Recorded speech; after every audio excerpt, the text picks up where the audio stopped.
of a moving car. That's what they're doing with their resources. You look at Asia Wilson's signature shoe, her logo, resources wasted. You look at the Paige Bueckers Nike logo. Does this look like they really wanted to do this, or they were just catering to that crowd? So they said, oh, let's just get a Paige and let's give her a logo. Let's cater to the crowd. Picture this scenario.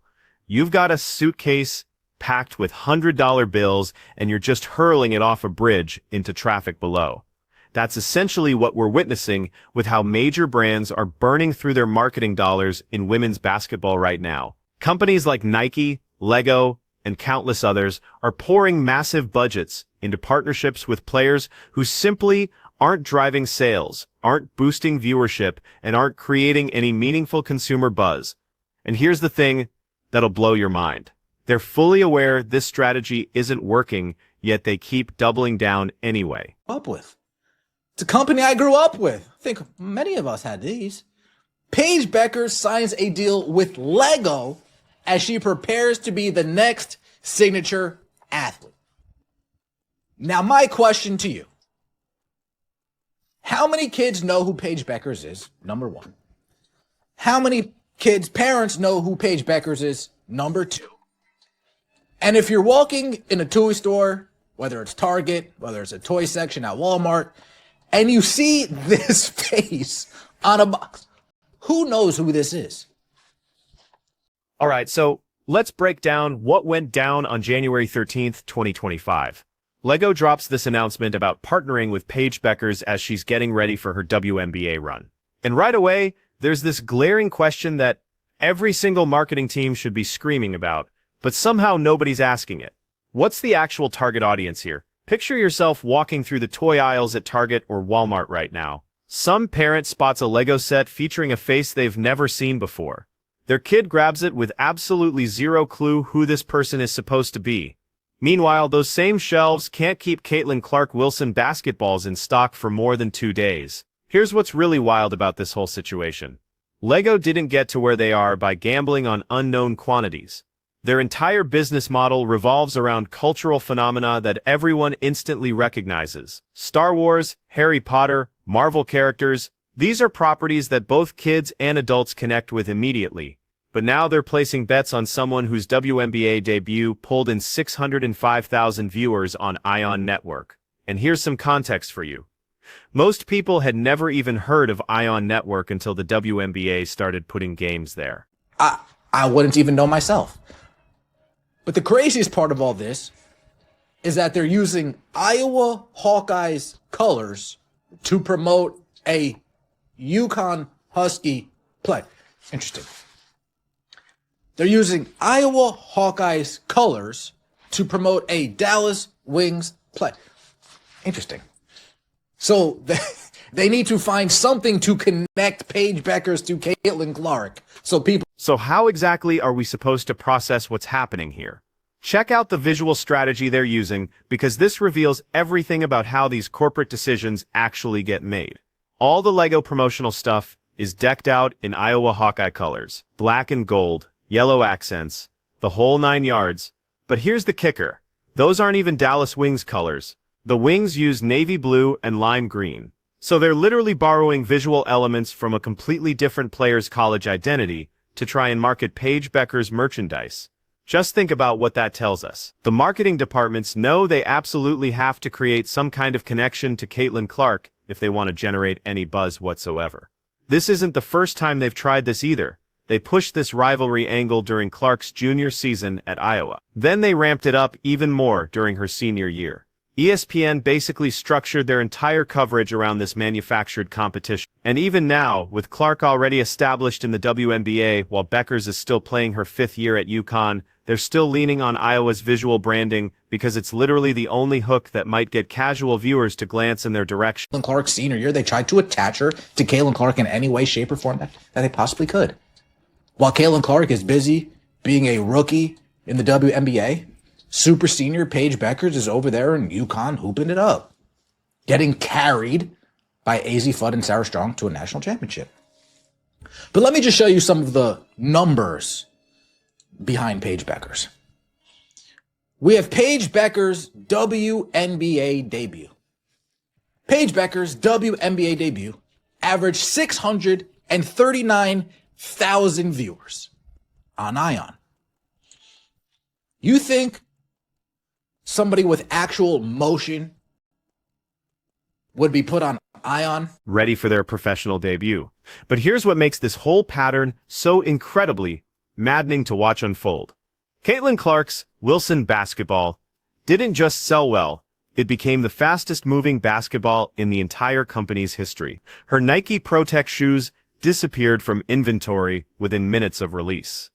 The Barbie collaboration, the Funko Pop figures, the action figures, every single t-shirt design. Basically, anything with Clark's name or image attached to it flies off retail shelves before stores can restock. We're talking about genuine consumer demand, creating actual measurable revenue streams. Now contrast that with reality. The Dallas Wings couldn't fill their home venue for an entire season unless the Indiana Fever happened to be in town. These aren't made-up numbers. This is documented attendance data. We're talking about an arena that seats fewer than 10,000 people in a major metropolitan market, and they're consistently playing to half-empty crowds unless Caitlin Clark is on the visiting roster. Yet somehow, this is the athlete that multiple Fortune 500 companies have decided deserves signature product launches and major advertising spend. Ion be the platform for their WNBA debut? Well, we look at Caitlin Clark. Her WNBA debut averaged 2.12 million viewers, and ESPN was smart. They said, I want that game. That game, that Caitlin Clark WNBA debut, I want that game on my platform. ESPN was looking at this season's 2025.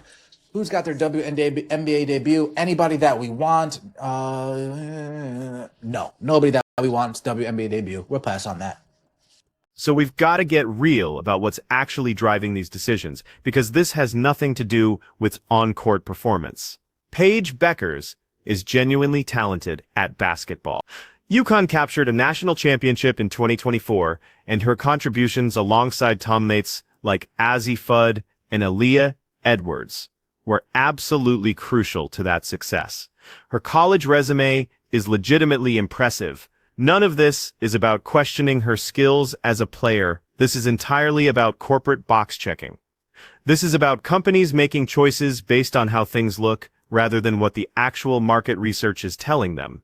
They're designing campaigns for a very specific demographic, pushing a very particular storyline, trying to force a very specific vision of what they believe the WNBA should represent, instead of simply responding to what customers are actually purchasing. And the inevitable result is squandered budgets, rushed product launches, and inventory that ends up sitting in distribution centers instead of moving through retail channels. ESPN spent 2 solid years promoting the Bueckers storyline. WNBA media personalities kept amplifying this narrative constantly, and now major corporations are chasing that media manufactured hype instead of chasing the actual money trail. It's completely backward business logic, and it's bleeding them dry. Nearly 100,000 more people tuned in to Caitlin Clark and her debut on Ion before people even knew that this network existed. Now, I'm not a mathematician. I don't know how to reverse calculate the numbers, but I would assume that this 639 last year would probably look a little bit more like 430. Maybe, if I had to take a guess. Crazy work. This is absolutely insane when you step back and look at the big picture. What we're witnessing is major corporations actively choosing to hemorrhage money rather than follow basic consumer demand patterns. They're making multi-million-dollar business decisions based on Twitter narratives instead of actual sales data. They're developing entire product lines for audiences that simply don't exist, while completely ignoring the demographics that are actually spending money. Focus on that Lego announcement for a second. The company is essentially gambling that parents will purchase WNBA player sets for children who have zero idea who Paige Bueckers is. They're hoping that adult collectors driven by nostalgia will invest in these sets, despite the fact that Bueckers doesn't have anywhere near the cultural recognition that makes collectibles retain their value. They're rolling out a complete product line without conducting the market research that would immediately tell them this is going to massively underperform expectations. And when those inevitable disappointing sales numbers start rolling in, when the quarterly reports show these products fell short of projections, these companies are going to face a critical decision point. They can either acknowledge they made a strategic marketing error and course correct accordingly, or they can dig in deeper and start blaming consumers for not purchasing what they're trying to sell. Based on everything we've seen play out so far, I'm putting my money on option 2. Nike literally created what looks like a paint bucket and called it signature branding, which tells you absolutely everything about their genuine level of commitment here. They're executing the absolute bare minimum effort required to claim they did something while knowing full well it's not going to drive meaningful revenue. This is corporate virtue signaling disguised as athlete endorsement. LEGO is incorporating Iowa Hawkeye color schemes to promote a Dallas Wings player because they understand they need some form of Caitlin Clark brand association to spark any interest whatsoever. They're essentially feeding off another athlete's established success while pretending they're investing in Bueckers as an independent commodity. It's fundamentally dishonest marketing, and consumers can see straight through the manipulation. Attendance femmes don't lie about fan interest. Television ratings don't lie about viewer engagement. Merchandise sales don't lie about consumer demand. There is exactly one athlete in women's basketball right now who consistently drives measurable impact across every single relevant metric.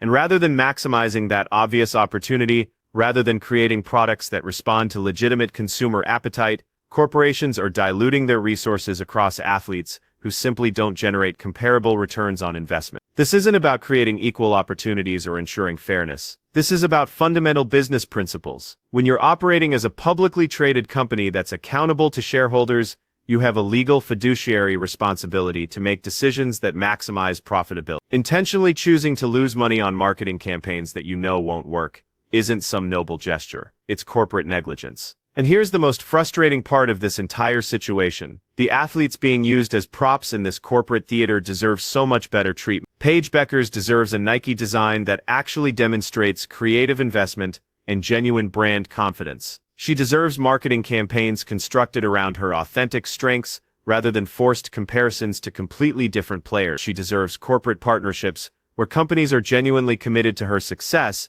rather than just checking diversity boxes to satisfy social media pressure. But that's not what's actually happening here. Instead, we're getting rushed product rollouts, copycat marketing materials, and half-hearted campaigns that insult both the athlete and the buying public. We're getting LEGO sets that are going to end up on clearance racks 6 months from now. We're getting Nike logos that appear to have been sketched out during a 15-minute coffee break. We're getting corporate decisions that prioritize appearance over actual results. The Unrivaled League launches this week, with Paige Bueckers positioned as one of its primary attractions. And the question isn't whether she'll perform well on the court, because she absolutely will. The question is whether anyone outside the already existing WNBA fanbase will actually bother tuning in to watch. Early indicators aren't particularly encouraging. The league hasn't secured any major television broadcast deals. Most games are going to stream on platforms with severely limited audience reach, and the promotional push has been practically non-existent compared to what you'd typically expect for a brand new professional sports league launch. This is the same pattern repeating itself over and over. Big flashy announcements, minimal actual follow-through, predictably disappointing outcomes.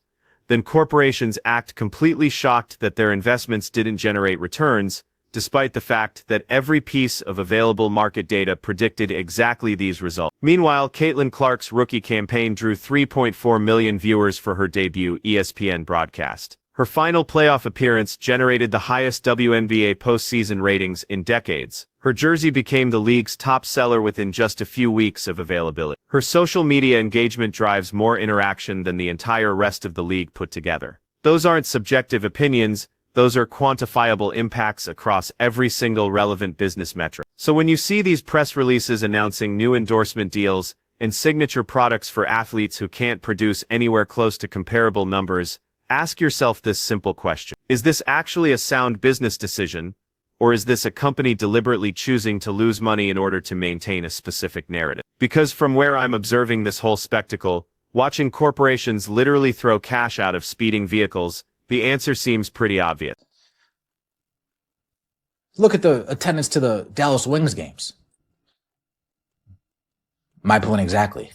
Not sold out until a certain somebody visited, until a certain team came to town. Not sold out. And we're talking about a sub 10,000 seat arena. Not sold out. It's very interesting that these companies are just willing to throw money down the drain just to appease certain people. I mean, Paige Bueckers is now the face of Unrivaled, and it's nasty work. Let me know your thoughts in the comment section below. Appreciate all the support. Like the video and subscribe. That means so much to me. See you next time, and as always, The marketplace has already delivered its verdict. Consumers have already cast their votes with their credit cards. Television audiences have clearly demonstrated what content they want to consume. And corporations are ignoring absolutely all of that evidence in favor of what they think should be popular instead of what actually is popular. That's not forward-thinking business strategy. That's just terrible business execution. And sooner or later, shareholders are going to start demanding answers about why their investment capital is funding marketing campaigns that consistently fail to generate positive returns. Drop your thoughts in the comments below. Do you think these corporate partnerships actually make legitimate business sense, or are companies just burning resources on manufactured storylines? And be specific with your reasoning, because the data speaks for itself. Hit that like button if you value analysis grounded in actual evidence, rather than social media hype. Subscribe for more WNBA coverage that follows the facts wherever they lead us. Catch you in the next video.